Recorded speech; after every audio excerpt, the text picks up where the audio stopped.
5 minutes. Les 5 minutes.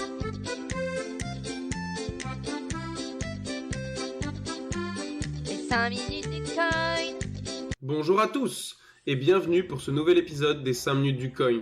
La citation de cette semaine sera « Tout le monde a un plan jusqu'à ce qu'on lui donne un coup de poing dans le visage ». Investissez donc uniquement l'argent que vous êtes prêt à perdre. On poursuit avec une petite blague avant de se plonger dans la morosité du marché. Comment un esquimau protège ses cryptos? Il les met dans un cold wallet.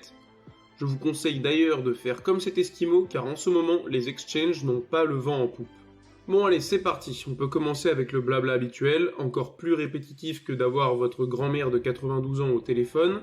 Donc notre petit copain Bitcoin, qu'est-ce qu'il fait? Il reste scotché aux 17 000 $, et sachant que les 3 dernières semaines de l'année sont en général les moins mouvementées sur les marchés financiers, c'est possible qu'il poursuive sa vie de limace jusqu'à ce qu'on se souhaite une bonne année. Sinon, le Fear and Greed Index, en cette fin de semaine, sans regarder, je parie qu'il est dans la peur. Et oui, c'est bien ça, avec un score de 27, mesdames et messieurs. On commence la semaine par une nouvelle qui nous touche indirectement, car non, ça ne parle pas de crypto, mais ça parle quand même d'Elon Musk. C'est un peu lié quand même.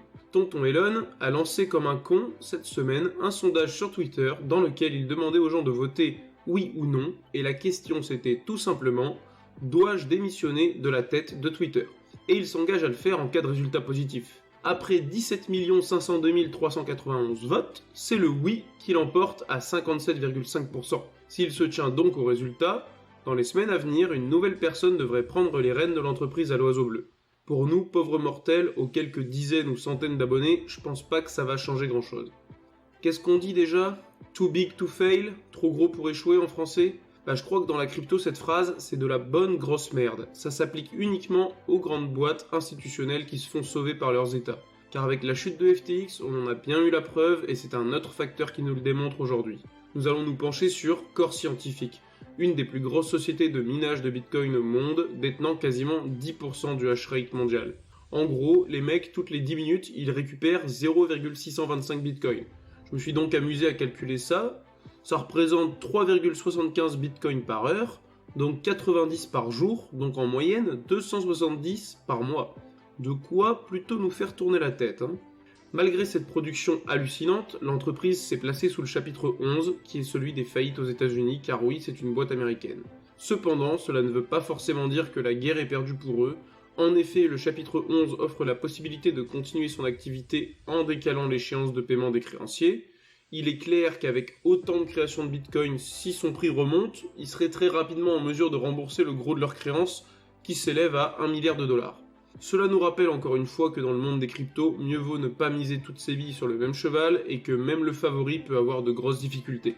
J'adresse maintenant une petite prière à Dieu, Bouddha et au Christ cosmique afin que Binance ne subisse pas le même sort, puisse-t-il m'entendre. Décidément, lui, il en aura fait couler de l'encre et alimenter des conversations. Je parle bien entendu de Sam Bankman-Fried, qui nous offre encore une fois un rebondissement dans son histoire qui, malgré tout, était attendu. Cela faisait bientôt une semaine qu'il était emprisonné aux Bahamas dans des conditions apparemment assez difficiles, car il n'y a qu'une seule prison aux Bahamas et elle n'est pas connue pour abriter des enfants de cœur. Je pense que bizarrement, ça a dû un peu le faire réfléchir, il s'est dit bon, ce serait peut-être bien d'aller voir ce qui se passe du côté de mon pays natal parce qu'ici l'ambiance est pas tip top. Ce mardi a été signé des documents autorisant son extradition vers les États-Unis. Malgré tout, solide sur ses appuis, le petit Sam a tenu à dire qu'il ne pensait pas être responsable pénalement. S'il en était aussi certain qu'il ne l'affirme, je pense que ça fait déjà un moment qu'il serait retourné aux USA. Dans une autre phrase, il a reconnu une mauvaise gestion des risques chez FTX, mais du coup sans donner de coupable. Donc apparemment c'est sûrement pas lui. Après être arrivé sur le sol américain, le petit Sam a donc été convié à une comparution devant un tribunal, celui du Lower Manhattan.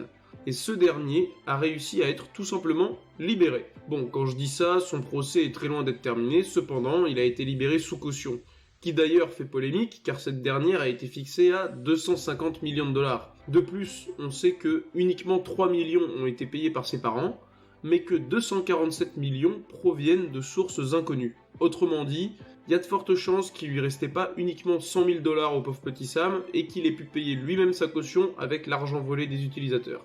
Encore une belle démonstration de justice. On va quand même décrire les conditions de sa libération sous caution. Il doit vivre au domicile de ses parents, équipé d'un bracelet électronique, n'a pas le droit de créer d'entreprise ni de contracter de crédit, et ne doit pas effectuer de transactions dépassant 1000 $. Je suis certain qu'il a des moyens de contourner chaque sanction monétaire en utilisant un pote ou carrément sa famille. Mais bon, à part ça, tranquille, il est puni, il a un bracelet, il doit vivre chez papa-maman. Et je crois même qu'il aura pas le droit de prendre de gâteau au chocolat au dessert. Poursuivons avec les studios Yuga Labs, vous savez le créateur des fameux NFT de singes qui coûtent la peau du cul. Ceux-là même se sont lancés depuis bientôt 1 an dans la création de leur métaverse axé jeux vidéo et nommé Otherside. Cependant, il ne suffit pas de vouloir pour pouvoir. Car oui, créer un métaverse ne se révèle pas être une tâche facile, encore plus si on ne veut pas que les singes ressemblent à des personnages de Minecraft, et quand on voit le rendu, même pour les plus grands métaverses comme The Sandbox et Decentraland, on est encore loin d'un spectacle pour les yeux. C'est dans l'optique de faire toujours mieux pour leur communauté et leurs utilisateurs qu'ils ont recruté un nouveau PDG, Daniel Alegre, qui est encore actuellement président d'Activision Blizzard, donc spécialisé dans le développement de jeux vidéo. Ce dernier prendra ses fonctions à partir de janvier 2023, on leur souhaite à tous de bien commencer cette nouvelle année. La semaine dernière, j'ai commandé quelques conneries pour Noël sur Amazon, et pour la deuxième fois, je sais même pas comment je m'y prends, mais je me suis abonné à Amazon Prime pour 1 mois. À force de toujours cliquer sur accepter, voilà ce que ça donne. En tout cas, ce sera pas pour rien cette fois, car Amazon Prime a sorti un documentaire produit par Tech Talk Media à propos des NFT. Hop, 2 minutes papillon. Finalement, j'ai bien payé pour rien car la série n'est pour le moment disponible qu'aux États-Unis et au Royaume-Uni. Mais une sortie est prévue partout dans le monde pour 2023. J'aurais plus qu'à me réabonner par erreur à ce moment-là. En tout cas, cette série s'appellera NFT Me, se découpera en 6 épisodes de 30 minutes et traitera des NFT de différents points de vue. Ce qui est sympa avec cette série, c'est qu'elle reprend les bases et surtout qu'elle sera disponible sur Amazon Prime Video, donc un service de VOD qui touche beaucoup de monde, et surtout des kidams qui n'y connaissent pas grand chose et qui peut-être s'y intéressent pour arrêter de croire que le NFT se limite à des images de singes vendues plus cher qu'une baraque. On a aussi la plateforme d'achat de crypto Paxful qui a pris une décision plus que tranchée cette semaine, ils ont dit non. Et vous le savez, quand une fille vous dit non, ça veut dire non. C'est pareil pour Ethereum et Paxful. La plateforme a donc choisi l'intégrité avant le profit, en ne proposant plus à la vente la deuxième crypto la plus capitalisée qu'est Ethereum. Pour le PDG de Paxful, Ray Youssef, les raisons de retirer Ethereum sont nombreuses. La première et la plus importante, c'est que pour lui, Ethereum n'est plus décentralisé. Et c'est plus que vrai car depuis que la validation du réseau est passée à la preuve d'enjeu, le nombre de validateurs est ridicule. Et la censure américaine fait rage sur la validation des blocs. De plus, selon lui, suite à l'ouverture à la tokenisation, énormément de projets frauduleux se seraient développés via l'écosystème Ethereum et auraient donc scam énormément de monde.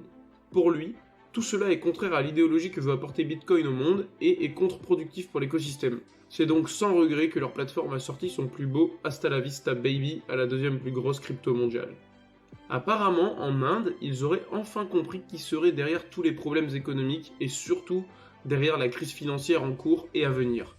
Vous êtes prêts à connaître le coupable qu'ils ont désigné ? Ce sont les crypto-monnaies. Ça me paraît plutôt logique quand on sait que le marché tout entier pèse 1000 milliards de dollars alors que la capitalisation totale des bourses mondiales s'élevait à 100 000 milliards fin 2020. Mais c'est clair que 1000 milliards ça doit violemment peser dans l'équation.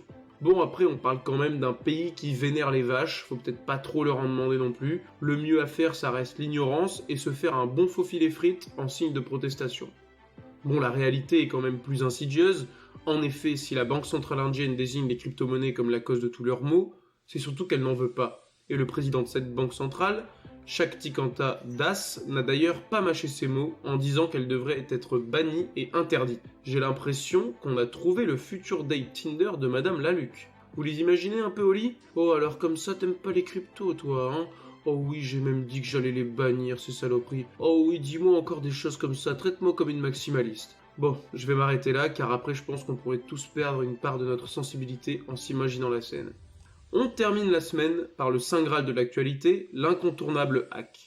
En plus, on innove cette semaine avec un nouveau type de hack qui concerne les NFT. Plus le secteur se développe et plus les tentatives d'arnaque se multiplient, c'est vraiment la cour des miracles ce domaine du Web3. Cette nouvelle méthode d'arnaque exploite une fonctionnalité d'OpenSea qui permet de mettre aux enchères des NFT pour 0 frais de transaction. Pour approuver cette mise aux enchères, il suffit de signer une transaction au contenu peu lisible. La méthode d'arnaque est assez simple et se base sur le phishing, en vous faisant aller sur un site où il vous est dit qu'il vous faut que vous connectiez votre wallet MetaMask, vous signez alors une transaction chelou sans aucun frais, sauf qu'en fait vous approuvez la mise aux enchères de vos NFT pour 0 Ethereum sans le savoir. C'est pas moins de 14 Bored Ape Yacht Club qui ont été dérobés à l'aide de cette méthode frauduleuse. Autant dire un beau petit pactole. Comme d'habitude, faites gaffe aux liens sur lesquels vous cliquez, n'interagissez pas avec vos wallets sur n'importe quel site, et surtout, lisez bien ce que vous signez. Merci d'avoir suivi ces 5 minutes du coin. Si ce condensé de l'actualité vous a plu, n'hésitez pas à me suivre ici et sur Twitter. Bonne journée à tous, et surtout, hold on for dear life!